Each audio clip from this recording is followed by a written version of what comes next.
Ryan, you had a long time sort of obsession, fascination with Bette Davis. When did that start? You know, I think it started when I was like 8, young. The following program. Modern style.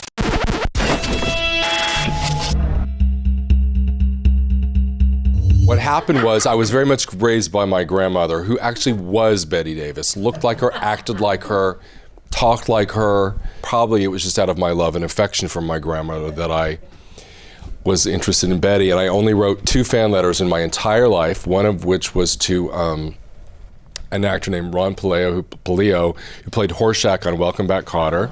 He did not write me back, and I wrote a month later, heartbroken, to Bette Davis, and she wrote me back, and she kept writing me back. Very brief and very short, and the thing that I loved about her little notes to me was she never put like love, comma, or XO. It would say like, Ryan, you're sweet, Bette Davis. Like just boom. So I kept... Leave me alone, Bette Davis. It was very... I mean, that's how she was. And then I became a journalist in high school. And then I was in college. And then I got a syndicated column back when newspapers had money when I was very young. So it was the first time I had ever been to LA.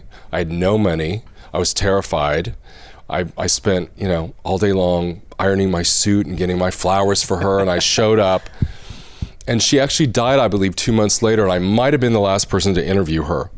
And it was only supposed to be 20 minutes because she had just had chemo and she had 2 strokes, but she dressed up for me. She wore a Patrick Kelly suit and a wig and a pillbox hat. And I got off the elevator and there she was at the end of the hall in a cumulus cloud of cigarette smoke. And then we were just sort of off to the races, and the 20 minutes turned into 4 hours, and I sat and chain smoked with her, which she loved. Ryan, I want to ask you very quickly, what were a couple of the details that you observed that day with Bette Davis that have made it into the series? There were a lot. You know, the thing about Bette was even near death, she knew her brand.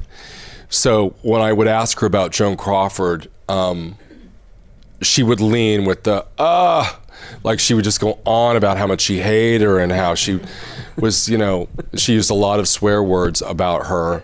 But then she would sort of say, you know, the thing that I will give her Crawford for, she always said Crawford, she never said Joan, was that she was a professional. And I admired that, and I was a professional, and they really don't make them like that anymore. And she had done a project with Faye Dunaway, who she deemed the biggest unprofessional in the history of show business. So she would compare them, and then in that moment of sort of talking herself into the fact that Joan Crawford was actually probably not that bad, she expressed regret that she wasn't smart enough to realize that men were pitting the 2 of them together at the time, and she wished she had been a smarter cookie, and she wished that she and Joan had actually promoted the picture together because they would have made more money.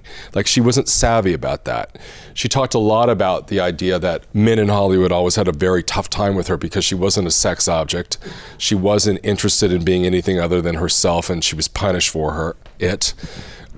She talked a lot about Jack Warner and how he hated her and thought she looked like a man with no chest, and she was very devastated as a young woman to be told that she was ugly. You had told me you noticed that one of her Oscars was sort of darkened. Yeah. The first thing she said to me was, "Do you want to hold my Oscars?" And I was like, yes. So she had them, and one of them, the gold plate was a little off compared to the other one. And I asked her why, and she said that she held it like a pet when she would watch television at night. And it reminded her of moments. Jessica Lange, do not pretend like you do not watch television. Your Oscar. Yeah, cradling those Oscars. So we did that, and then there was a huge photograph that a fan had made of her as Jezebel that she insisted in sitting in front of. But see, Jessica thinks it's sad to pet your Oscar, and I think it's joyful to pet it.